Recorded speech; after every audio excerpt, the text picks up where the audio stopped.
Hello and welcome once again to class 11th बच्चों। आज हम पढ़ेंगे नेक्स्ट लेक्चर जिसका नाम है developments leading to Bohr's model of atom. देखिए, मैं आपको बार बार बोल रहा हूँ कि प्रीवियस लेक्चर्स को आप फर्स्ट टू लास्ट देखिए, फिर जाकर आपको अगला लेक्चर जो है वो समझ में आएगा। ठीक है, काफ़ी इंटरेस्टिंग टॉपिक्स हैं ये। अगर आपको पिछला टॉपिक स्किप हुआ है, आप इस टॉपिक को देखोगे आपको बिल्कुल भी पता नहीं लगेगा। जैसा आप प्रीवियस लेक्चर्स को जो है देखो और उसके बाद इस लेक्चर को भी देखो, लेकिन देखो आप इसको पूरा लेक्चर देखो। ठीक है, फर्स्ट टू लास्ट देखो इसको। ठीक है, तो चलिए, developments leading to Bohr's model of atom हमको क्या कहता है। Bohr's model of atom develop होते होते या बोह्रस मॉडल ऑफ एटम को जब आना है तो उससे पहले हमको बहुत सारी चीजों की क्लियरेंस चाहिए थी।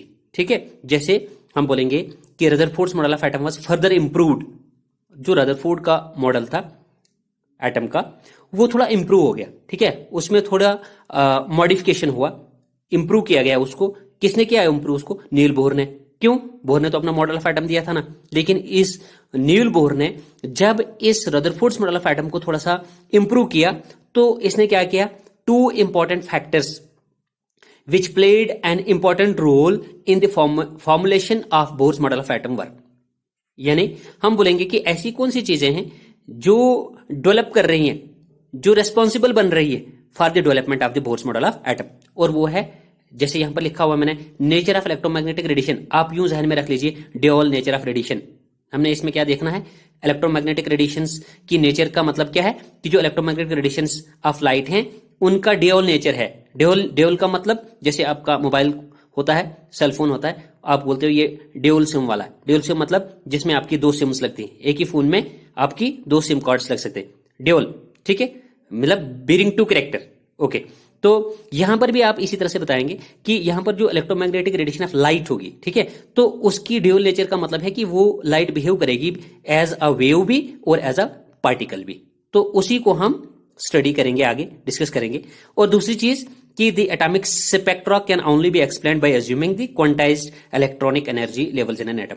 तो यानी कुल मिलाकर दूसरी जो बात हमारे पास आती है वो आती है स्पेक्ट्रम की, एटॉमिक स्पेक्ट्रम की। मैंने पिछले वाले टॉपिक में भी बताया था आपको, जो लास्ट लिमिटेशन आया था unable to explain the atomic spectrum में, मैंने आपको बताया था कि हम इस स्पेक्ट्रम वाले टॉपिक को डिटेल में आगे पढ़ेंगे। तो देखो यहाँ पे हम इसको पढ़ेंगे इंशाल्लाह, लेकिन आप पहले थोड़ा सा फॉलो कीजिए, जैसे जैसे मैं जा रहा हूँ वैसे वैसे आप भी देखिए, तो डेफिनेटली आपको बहुत ही इंटरेस्ट आएगा इंशाल्लाह। ठीक है, काफी मजा आएगा आपको।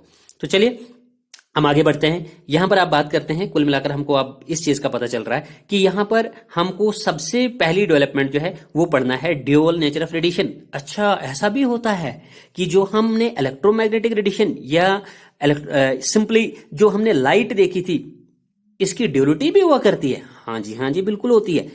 ऐसा कुछ मानना है कि साइंटिस्ट का कि ये लाइट जो है, इसकी जो नेचर है ये ड्यूअल किस्म की है। ये इन सम रेस्पेक्ट वेव की तरह बिहेव करती है and in some other respect it behaves like a particle. लेकिन हम पहले जो है इसका वेव नेचर पढ़ेंगे। ड्यूअल नेचर ऑफ रेडिएशन एक जनरल टॉपिक रहेगा, इसमें वेव नेचर भी आएगा और इसमें पार्टिकल नेचर भी आएगा। लेकिन बच्चों, हम पहले अभी पढ़ने वाले हैं, अभी हम पहले पढ़ेंगे वेव नेचर को। तो वेव नेचर लाइट वेव्स की तरह बिहेव करती है, ऐसा किसने बताया? तो मैंने limitations of Rutherford's model of atom में भी ये बात बताई है आपको। पहला ही लिमिटेशन जो मैंने बताया था, unable to explain the stability of atom, वहां पर हमने वेव थ्योरी ऑफ लाइट को, electromagnetic wave theory of light जिसने दी है, जैसे मैंने वहां पर बताया था आपको, जेम्स क्लॉक मैक्सवेल ने, जेम्स क्लॉक मैक्सवेल की बात सुनाई थी मैंने आपको, तो वही पढ़ेंगे हम आज। तो वेव थ्योरी ऑफ लाइट जो है तो ये वेव नेचर ऑफ लाइट जो है, इसी को दूसरे लफ्जों में हम कहेंगे कि सीधे सीधे बोलो ना, electromagnetic wave theory of light. Electromagnetic wave theory of light या wave theory of light, simply इसी का मीनिंग, ये दोनों का मीनिंग सेम है। चलिए देखते हैं। देखो क्या हुआ, जेम्स क्लॉक मैक्सवेल एक साइंटिस्ट है। ठीक है, ये क्या करता है जेम्स क्लॉक मैक्सवेल? ये 1864 में जेम्स क्लॉक मैक्सवेल ये चीज कहता है, स्टेट करता है, बता देता है गारंटी के साथ कि आपने जो पीछे रेडियो एक्टिविटी देखी बच्चों, वहां एक्सरेज, या जैसे आपने देखा डिस्कवरी ऑफ इलेक्ट्रॉन में जो डिस्चार्ज ट्यूब वो सॉरी सीआरटी एक्सपेरिमेंट देखा, कैथोड रे ट्यूब एक्सपेरिमेंट देखा, ठीक है, वहां पर आपको एक्सरेज का भी पता चला। जैसे गामा रेज अपने रेडियो एक्टिव से देखा, या किसी भी बॉडी को हीट करने से जो रेजेस हीट रेज आती है वो।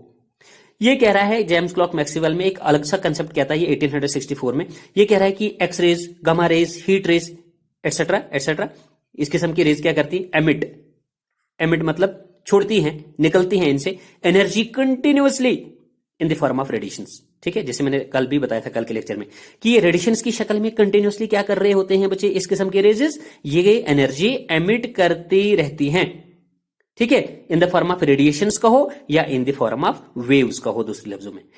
अब देखो, जो एनर्जी इन रेडिएशंस के साथ या इन वेव्स के साथ जुड़ी हुई है, the energy associated with these radiations और waves is called radiant energy. This is important point. अपना कॉपी और अपनी कॉपी और अपना जो पेन है आपका, ठीक है, वो आप थोड़ा सा साथ में रख लीजिए प्लीज। अपना पेन और अपनी copy please please please please, ये आप साथ में रख लीजिए। तो रेडिएंट एनर्जी हम उसको कहेंगे, क्या कहेंगे हम उसको, रेडिएंट एनर्जी। अभी आपको कहीं पूछा जा सकता है व्हाट इज रेडिएंट एनर्जी, तो radiant energy is the energy associated with the radiations या energy associated with the waves. और जब इसको रेडिएंट एनर्जी कहेंगे, चलिए ठीक है, अच्छी बात है, ये कॉन्सेप्ट है। फिर ये कह रहा है दीज वेव्स, यानी ये इलेक्ट्रोमैग्नेटिक रेडिएशंस, या आप यूं कहिए इलेक्ट्रोमैग्नेटिक वेव्स जो इस तरह से ये प्रोड्यूस हो रही हैं, ये जुड़ी हुई हैं, they are associated with what, electric and magnetic field. इनके साथ क्या है, इलेक्ट्रिक कैरेक्टर भी है, इनके साथ क्या है, मैग्नेटिक कैरेक्टर भी है।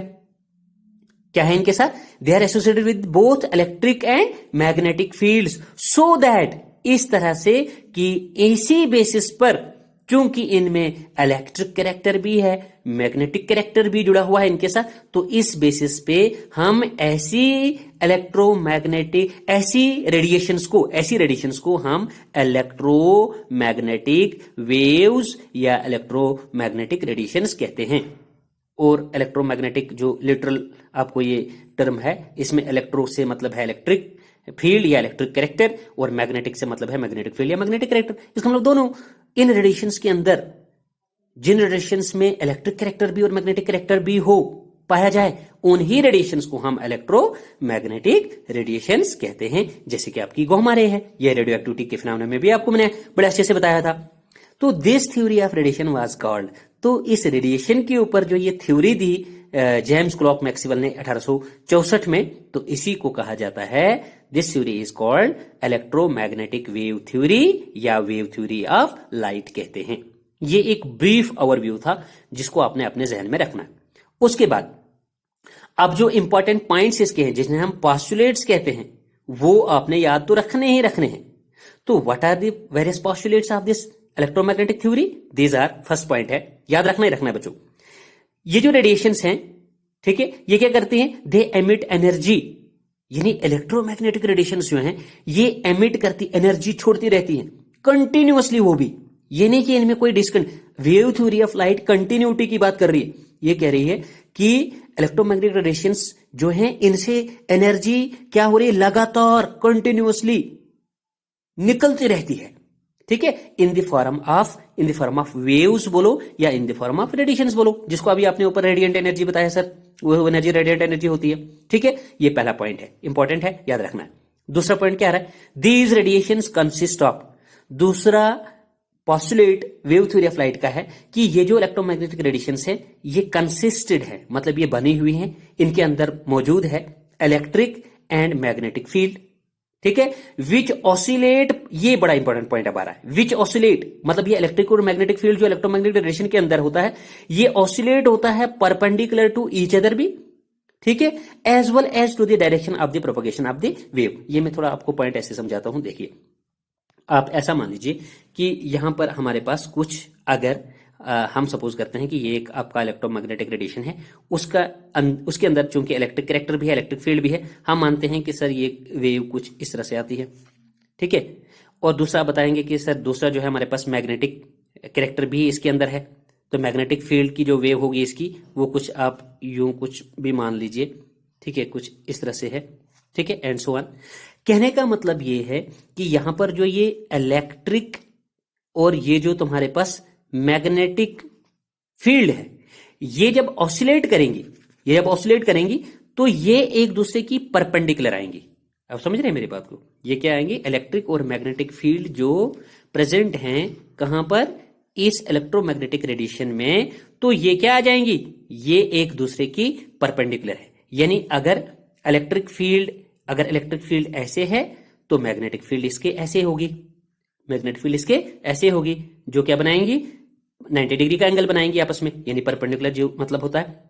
और सपोज कीजिए अगर आपकी मैग्नेटिक फील्ड कैसे है? ऐसे है, तो इलेक्ट्रिक फील्ड कैसे आएगी? इलेक्ट्रिक फील्ड इसकी ऐसे आएगी, जो कि क्या बनाएंगी? आपस में ये इलेक्ट्रिक और ये मैग्नेटिक फील्ड की जो ये वेव्स रहेंगी ना इलेक्ट्रोमैग्नेटिक रेडिएशंस के अंदर, ये आपस में म्यूचुअली परपेंडिकुलर आएंगी आपस में।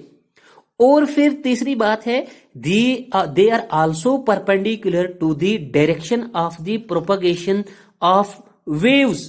तो डायरेक्शन ऑफ प्रोपगेशन हम कैसे बताएंगे? हम बताएंगे, चलिए ये इलेक्ट्रिक अगर है, ये अगर तुम्हारे पास में मैग्नेटिक फील्ड है, ठीक है, तो यहां पे आपने बताना है कि ये होगा यहां से सीधे सीधे, ठीक है, डायरेक्शन ऑफ प्रोपगेशन, मतलब इस डायरेक्शन में आप बताएंगे कि सर वेव मूव कर रही है इस तरह से, इस डायरेक्शन में।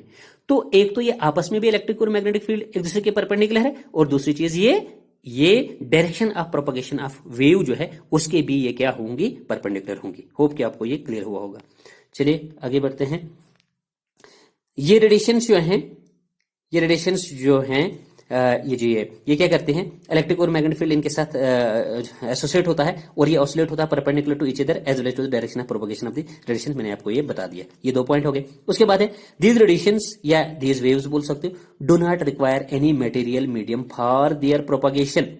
प्रोपगेशन मतलब इनको चलने के लिए, इनको निकलने के लिए, इनको प्रोपगेट होने के लिए किसी भी मटेरियल बॉडी की जरूरत नहीं होती है। किसी भी बॉडी की जरूरत नहीं होती है कि उनका सहारा लेकर ये आगे बढ़ेंगी, मीडियम में आगे चलेंगी। नहीं, यहां पर ये ऐसी रेडिएशन से इनके अंदर खुद अपना कैलिबर होता है, खुद अपना पोटेंशियल डेवलप्ड होता है कि ये खुद से जो है विदाउट एनी मीडियम जो है वो ट्रेवल करने लगती है। ठीक है, ये इसका मानना है। This radiations do not require any medium, है किसके लिए नहीं चाहिए इनको कोई मीडियम? फॉर प्रोपगेशन, यानी ट्रेवलिंग के लिए, प्रोपगेट होने के लिए, चलने के लिए, and can be transmitted through vacuum. Yes, ये भी इंपॉर्टेंट पॉइंट कि एक वैक्यूम खला, ठीक है नहीं, जहां पे कोई एयर ही नहीं, जहां पर कोई चीज है ही नहीं, ठीक है नहीं, ये एक वैक्यूम या आप बताएं कि एम्प्टी स्पेस में भी इनको किसी भी कैरियर की या किसी भी मटेरियल बॉडी की जरूरत ये प्रोपगेट या ट्रेवल होने के लिए इन्हें नहीं चाहिए होती है, कोई जरूरत इनको नहीं पड़ती है। तो होप कि ये भी आपको क्लियर हुआ होगा। चलिए, इसके बाद है कि वैक्यूम के अंदर ये जितनी भी इलेक्ट्रोमैग्नेटिक रेडिएशन होगी, अब सपोज करो कि कोई सोर्स है, वहां से क्या निकल रही है? इलेक्ट्रोमैग्नेटिक वेव्स या इलेक्ट्रोमैग्नेटिक रेडिएशंस निकल रही है। अब एक ही इलेक्ट्रोमैग्नेटिक रेडिएशंस तो थोड़ी ना निकलेंगी, बहुत सारी रेडिएशंस निकलेंगी, ठीक है, मेनी रेडिएशंस निकलेंगी। तो वैक्यूम में जितनी भी all types of electromagnetic waves या all types of electromagnetic radiations जो होंगे वो ट्रेवल करती हैं सेम स्पीड में। ये बहुत इंपॉर्टेंट पॉइंट है। वैक्यूम के अंदर इनकी डिफरेंट स्पीड नहीं होती है। आप बताओगे कि सर इनकी इस इलेक्ट्रोमैग्नेटिक रेडिएशन की जो स्पीड है वो अलग होगी, इसकी जो है वो अलग होगी, नहीं, जितनी भी किस्म की है all types of electromagnetic radiations possess the same speed. इनकी स्पीड क्या होगी? सेम स्पीड होगी, लेकिन कहां पे? वैक्यूम के अंदर, ठीक है, एम्प्टी स्पेस के अंदर। They possess or they travel at the same speed, that means as the speed of light, और वो भी कितना? That means 3 into 10⁸ metre per second. इसी स्पीड के साथ में सारी इलेक्ट्रोमैग्नेटिक रेडिएशंस जो होंगी वो इस स्पेस के अंदर, एम्प्टी स्पेस के अंदर या वैक्यूम के अंदर जो है इसी सेम स्पीड से ट्रेवल करेंगी। नेक्स्ट है तुम्हारे पास कि जो एनर्जी है एसोसिएटेड विद रेडिएशन, कि किसी भी इलेक्ट्रोमैग्नेटिक रेडिएशन के साथ कितनी एनर्जी जुड़ी हुई है, उसकी एनर्जी कितनी है, ये डिपेंड किस पे करेगा? This thing is directly proportional to the intensity of light. ठीक है, जितनी इंटेंसिटी, जितनी ज्यादा आप यूं कहेंगे कि ब्राइटनेस या डार्कनेस वगैरह, ठीक है, थोड़ा सा हम इससे भी लिटरल मीनिंग समझेंगे इंटेंसिटी का, कि जो जितनी ज्यादा तेज लाइट होगी या जो जितनी ज्यादा डिम होगी, डिम कलर की होगी, ठीक है नहीं, तो ये डिपेंड करेगा कि जो लाइट जितनी ज्यादा इंटेंसिव होगी तो उतनी उसकी एनर्जी भी ज्यादा होगी। जो रेडिएशन लेस इंटेंसिव होगी तो उसकी एनर्जी उसके साथ कम होगी as compare to the other one. ठीक है, यानी पॉइंट आ रहा है, पोस्टुलेट ये आ रहा है कि क्या आ रहा है कि the energy associated with the radiation is directly proportional to the intensity. ये इंटेंसिटी पे रेडिएशन की एनर्जी डिपेंड करेगी। जैसे जैसे इंटेंसिटी रेडिएशन की होगी वैसे वैसे उसकी एनर्जी भी होगी। यानी इंटेंसिटी ज्यादा है तो रेडिएशन, इंटेंसिटी अगर ज्यादा है तो फिर उसके साथ उस रेडिएशन की एनर्जी भी ज्यादा होगी। अगर इंटेंसिटी कम है, रेडिएशन की इंटेंसिटी कम है, तो फिर उस रेडिएशन की जो एनर्जी है वो भी कम होगी। ये मतलब है डायरेक्ट प्रोपोर्शनल का। ठीक है, होप कि आपको ये पॉइंट जो है ये क्लियर हुए होंगे। और बच्चों हमने जनरली इनसे एक और इंपॉर्टेंट पॉइंट याद रखना है कि ये थ्योरी ऐसा भी कहती है कि कोई भी चार्जेड पार्टिकल, तो ये तो चार्जेड पार्टिकल से ही होते हैं जिनकी हमने बात की कि मतलब एक जो पोस्टुलेट है इसका ये भी होता है कि any charged particle emits radiations continuously, charged particle emits radiations continuously. ठीक है, इन द फॉर्म ऑफ जैसे आपने हीट रेज है ना, एक्स रेज वगैरह बताया उस शक्ल में कि ये कंटिन्यू रेडिएशन एमिट करते हैं। तो इस पे मैंने एक डिटेल डिस्कशन की थी कि इलेक्ट्रोमैग्नेटिक वेव थ्योरी जो है वो किस तरह से बात करती है limitations of Rutherford's model of atom पे, किस तरह से उसकी स्टेबिलिटी को ये कह रही कि एटम जो है जी स्टेबल नहीं है। मैंने इसको इस्तेमाल किया था, वहां पे बताया था आपको, कल के लेक्चर में आप देखो। अब है इसकी लिमिटेशंस। इसकी लिमिटेशंस जो है वो क्या है वो भी थोड़ी सी बता देते हैं। Limitations of wave theory of light, इसका मतलब वेव थ्योरी क्या फेल भी हो गई? हाँ जी, कुछ केसेस के लिए, कुछ फिनोमेनास के लिए। वो फिनोमेनास क्या है हमारे पास, वो है कि देखिए द लिमिटेशंस में हम बता रहे हैं this theory could explain the phenomena of reflection, phenomena of you can say refraction, interference है एंड डिफ्रैक्शन वेरी वेल। मतलब इस किस्म के फिनोमेनास जो है इसने अच्छे से एक्सप्लेन किए वेव थ्योरी ऑफ लाइट ने। But it fails to explain the two important phenomenas of light. लेकिन ये लाइट के ही फिनोमेना सारे थे, लेकिन दो किस्म के लाइट के प्रोसेसेस या फिनोमेना जो है ये एक्सप्लेन नहीं कर सकी, वहां पर ये थ्योरी फेल हो रही है। वो क्या है जी? वो है photo electric effect. Photo electric effect को ये एक्सप्लेन नहीं कर सकी। ठीक है, और दूसरा कौन है? Black body radiation, BBR। ये दो चीजें हैं, ये दो प्रोसेसेस और फिनोमेना हैं किसके? लाइट के।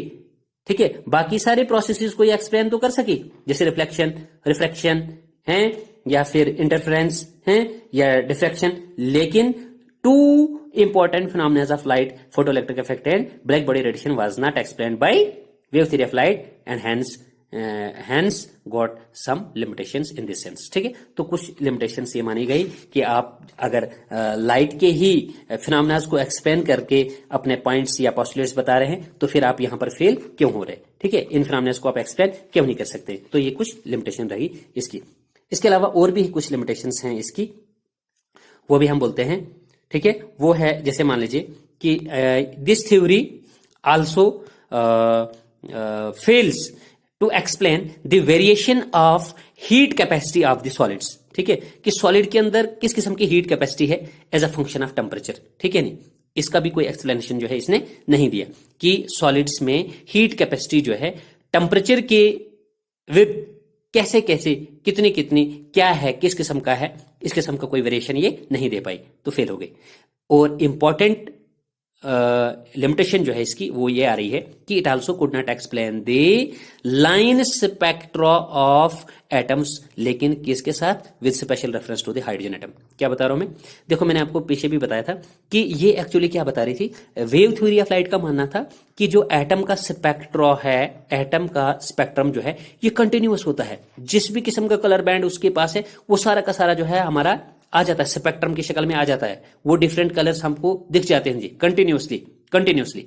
लेकिन हालांकि यहां पर एटम का मोस्ट ऑफ द एलिमेंट्स जो हैं उनके एटम का जो स्पेक्ट्रम है वो कंटिन्यूअस नहीं होता, बल्कि वो वेल डिफाइंड लाइंस की तरह होता है, यानी वो एक लाइन स्पेक्ट्रम होता है। कुछ ही फ्यू हैं डेफिनेट, ठीक है, लाइंस आपको एज अ स्पेक्ट्रम मिलती हैं, तो जो कि ये फेल हो जाती है ऐसा बोलने में। यानी wave theory of light fails to explain the line spectrum of few atoms of elements but with special reference to the hydrogen atom. हालांकि हाइड्रोजन एटम में जब आप देखते हैं बोर्स मॉडल ऑफ एटम जब आप पढ़ते हैं तो वहां पर हम line spectrum of hydrogen atom पहले पढ़ते हैं। तो line spectrum of hydrogen atom का तो यानी लाइन स्पेक्ट्रम का तो वेव थ्योरी ने कोई कॉन्सेप्ट ही नहीं दिया था। वो तो कह रही थी कि स्पेक्ट्रम जो एटम का होता है ये कंटिन्यूअस स्पेक्ट्रम होता है, तो ये लाइन वाला कॉन्सेप्ट तो इसने दिया ही नहीं था, तो फेल हो गया, क्योंकि लाइन स्पेक्ट्रम का कंसेप्ट जो है बाद में आ गया। तो लिहाजा ऐसी बात इसने नहीं की, तो हमने बताया कि ये एक लिमिटेशन है जी इसकी।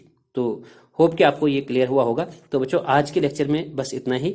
मैं ये आपको बताना चाहूँगा कि आप पूरे लेक्चर को देखिए, फर्स्ट टू लास्ट देखिए, और अगर आपको ये लेक्चर अच्छा लगे तो आप इसको लाइक शेयर, ठीक है, कमेंट करना ना भूलें। और इन केस अगर आपको कोई भी क्वेश्चन जहन में राइज होता है, आप मुझे कमेंट करके पूछ सकते हैं, मैं आपको उसका आंसर जो है भरपूर देने की कोशिश करूंगा। तो आज के लेक्चर में बस इतना ही।